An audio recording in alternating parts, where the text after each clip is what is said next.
Muri yeZimbabwe, aiwa muzara nhasi Chamisa zinyasi kuratidza kuti aiwa iye haketengi. Chamisa zinyasi kuratidza kuti hanei nezviri kuitwa neself proclaimed Sengezo Tshabangu nezvaari kutaura nenyaya dzaari kuposta pasocial media, kunyange dzimwe achishandisa maghost accounts achingoda kuzama kuvhiringidza Nelson Chamisa neTSHABANGU Party.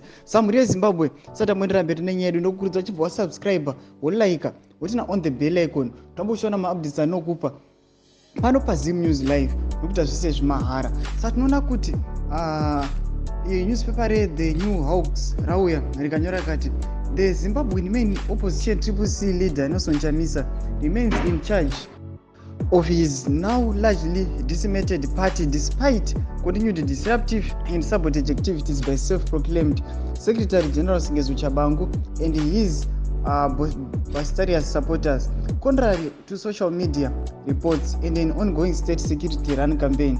Through ghost accounts that has been recalled and replaced by Watchman Muwe as interim leader, Chamisa remains in charge. In fact, Muwe says that those reports are false and are meant to tarnish his reputation, while spreading lies since Tshabangu is not even on social media, especially Twitter. Saka muri yeZimbabwe ndozvika zvitagwa nenhau kunzi aiwa Tshabangu zvaari kuuya achiposta iye haatoborina kana account patwitter, but iye chake ngoda ngokonzeresa noise, kunyange nekuzvakaposta pasocial media achiti aiwa ndabvisa mutungamiri wekusiva Nelson Chamisa dziri kunzi inhema idzodzo. Saka muri yeZimbabwe tinoona kuti Chamisa aramba akamira akasimba achizvo vanditereri. Saka chimbotiudzai kuti munofunga kuti kudii pamusoro pemutungamiri weTSHABANGU Nelson Chamisa vanongoramba vakangonyarara zvavo vakadya easy, kuti munoti kudii pamusoro penyaya iyi, muchisubscribe, kulaika nokutina on the bell icon, tambochiona maupdates anokupa pano paZim News Live.